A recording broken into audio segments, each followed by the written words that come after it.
ప్రధాని మోదీ మరో వీడియో విడుదల చేశారు. పరీక్షల సంస్కరణలకు శ్రీకారం చుట్టామని, హై పవర్ టాస్క్ ఫోర్స్ ఏర్పాటు నిర్ణయం తీసుకున్నామని తెలిపారు. विद्यार्थियों के भविष्य के लिए भारत सरकार लगातार अनेकविध कदम उठा रही है। जिन लोगों ने विद्यार्थियों के भविष्य के साथ खिलवाड़ किया वे जेलों में सड़ रहे हैं। हमने फास्ट ट्रैक कोर्ट बना चुके हैं। हम कल पार्लियामेंट के अंदर भी कठोर कानूनों के प्रावधान के साथ नया कानून बनाने की दिशा में भी आगे बढ़ रहे हैं। लेकिन हमें भविष्य के लिए सोचना है। हमारी परीक्षा पद्धति विश्वस्त हो, हमारी परीक्षा पद्धति ट्रांसपेरेंट हो, हमारी परीक्षा पद्धति में सबसे ज्यादा टेक्नोलॉजी का उपयोग हो। इन सारी बातों को ध्यान में रखते हुए विश्व प्रसिद्ध टेक्नोलॉजी एक्सपर्ट श्रीमान नंदन नीलेकनी जी के नेतृत्व में एक हाई पावर टास्क फोर्स बनाने का निर्णय किया है, जो एग्जामिनेशन रिफॉर्म की तरफ फोकस करेगा और जल्द से जल्द आने वाली परीक्षाओं की विश्वसनीयता को सुनिश्चित करने का काम इसके रिपोर्ट के आधार पर कर दिया जाएगा। बहुत बहुत धन्यवाद।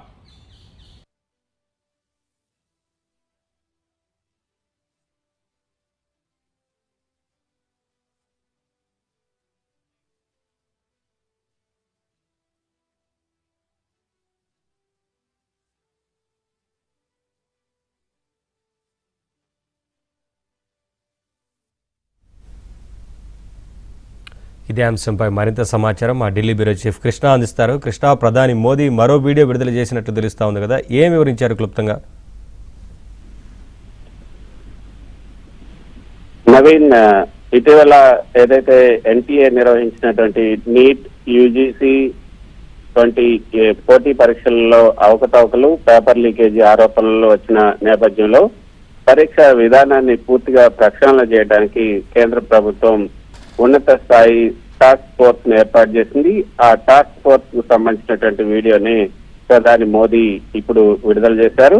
ప్రధాని మోదీ ఆ వీడియోలో చెప్పినట్లుగా ఎటువంటి అక్రమాలకు తావు లేకుండా స్వచ్ఛమైన, పారదర్శకమైన, సక్రమమైన పరీక్షా వ్యవస్థను రూపొందించడమే ఈ కమిటీ యొక్క ప్రధాన లక్ష్యమని ప్రధాని మోదీ స్పష్టం చేశారు. అయితే ఈ కమిటీకి సంబంధించి కొన్ని విధి విధానాలను కూడా ఇందులో ఇవ్వటం జరిగింది. అయితే ఈ కమిటీలో సభ్యులు గురించి చెప్పాలంటే హై లెవెల్ కమిటీ ఏర్పాటు చేశారు. ఈ టాస్క్ ఫోర్స్ కేవలం విద్యావేత్తలతోనే కాకుండా వివిధ రంగాల్లోని అగ్రగామి నిపుణులతో రూపుదిద్దుకుంది. నందన్ నీలేకని, సాంకేతిక నిపుణుడు అయినటువంటి నందన్ నీలేకని, ఆధార్ కార్డు వ్యవస్థాపక రూపకర్త, పరీక్షల నిర్వహణలో అత్యాధునిక సాంకేతికతను ఏఐ, బ్లాక్ చైన్, సురక్షిత సర్వర్లు ఎలా ఉపయోగించాలో ఈయన సూచనలు చేస్తారు. ఇంకొక సభ్యులు ఎన్ సోమనాథ్, ఇస్రో మాజీ చైర్మన్, అంతరిక్ష పరిశోధన రంగంలో అత్యంత సురక్షితమైన సాంకేతిక ప్రమాణాలను పాటించినటువంటి అనుభవం ఈయనది. డేటా భద్రత, సిస్టమ్ అష్యూరెన్స్ లో ఈయన పాత్ర చాలా కీలకం అని చెప్పొచ్చు.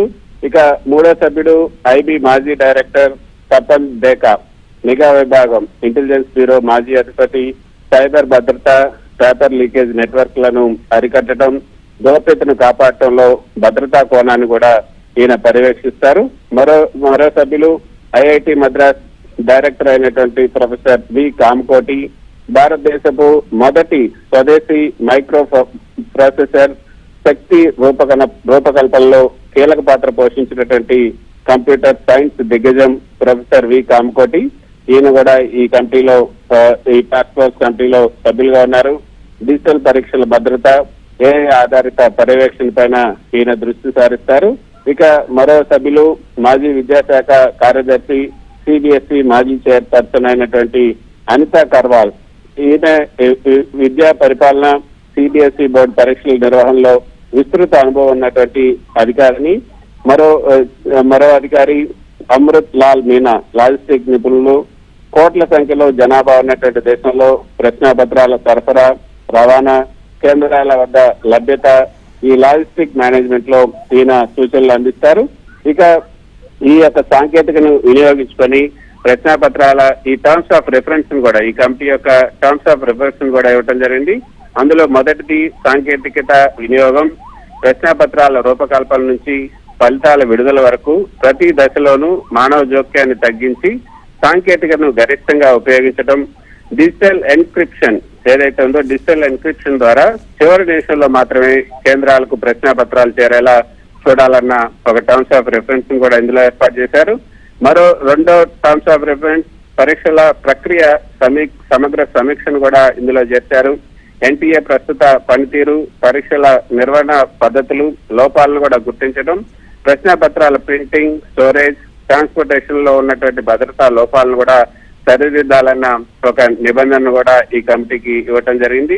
ఇక సంస్థాగత సంస్కరణలకు సంబంధించి కూడా ఇందులో ఈ యొక్క టర్మ్స్ ఆఫ్ రిఫరెన్స్ లో ఇచ్చారు. స్ట్రక్చరల్ రిఫార్మ్స్, ఎన్టీఏ యొక్క అంతర్గత నిర్మాణం, సిబ్బంది జవాబుదారీతనాన్ని మెరుగుపరచడం, థర్డ్ పార్టీ వెండర్స్ ఎవరైతే ఉన్నారో పరీక్షా కేంద్రాలు, కంప్యూటర్ ల్యాబ్లు, వీటన్నిటిపైన కఠిన నిఘా ఉంచాలి. తర్వాత data and cyber security, hacking, system tampering కాకుండా ఉండేలాగా అత్యున్నత స్థాయి సైబర్ సెక్యూరిటీ ప్రోటోకాల్స్ ను కూడా అమలు చేయాలి.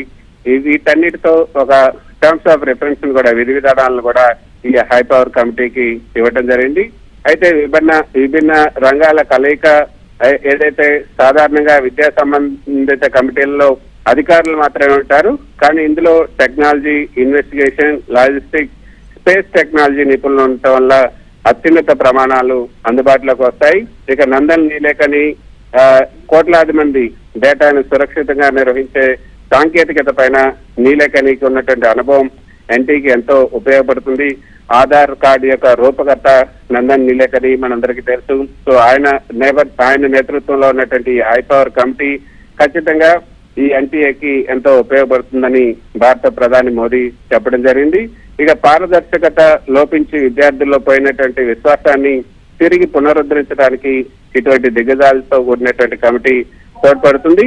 ఇక నవీన్, భారతదేశంలో ఇంటర్నెట్ సౌకర్యం, డిజిటల్ మౌలిక వసతులు గ్రామీణ ప్రాంతాల్లో ఇప్పటికీ అసమానంగా ఉన్నాయి. అయితే కేవలం డిజిటల్ పరీక్షల వైపే మొగ్గు చూపితే గ్రామీణ విద్యార్థులకు ఇబ్బందులు రావచ్చు. కాబట్టి సాంకేతికత ఎంత పెరిగినా కూడా స్థానిక కేంద్రాల వద్ద జరిగే ఏదైతే ఫిజికల్ మాల్ ప్రాక్టీసెస్ ఉన్నాయో వాటన్నిటిని అరికట్టడం పెద్ద సవాల్గా మారింది. వాటిని కూడా ఈ హై పవర్ కమిటీ ఒక సవాల్గా తీసుకోవాలి. మరోపక్క తదుపరి విద్యా సంవత్సరం పోటీ పరీక్షలు ప్రారంభమయ్యే లోపే ఈ కమిటీ నివేదిక ఇచ్చి దాన్ని ప్రభుత్వం వేగంగా అమలు చేయాల్సి ఉంటుంది. మొత్తానికైతే ప్రధాని మోదీ హామీ ఇచ్చినట్లుగా ఈ ఉన్నత స్థాయి టాస్క్ ఫోర్స్ ఇచ్చే సూచనలు భారతీయ విద్యా వ్యవస్థలో విప్లవాత్మక మార్పులకు శ్రీకారం చుట్టే అవకాశం ఉంది. సాంకేతిక పరిజ్ఞానం, కఠినమైనటువంటి భద్రతా చర్యల ద్వారా మాత్రమే ఎన్టీఏ సాధ్యాసాధ్యాలను మెరుగుపరిచి లక్షలాది మంది విద్యార్థుల భవిష్యత్తుకు భరోసా ఇవ్వగలరు. Thank you Krishna, thanks for the updates.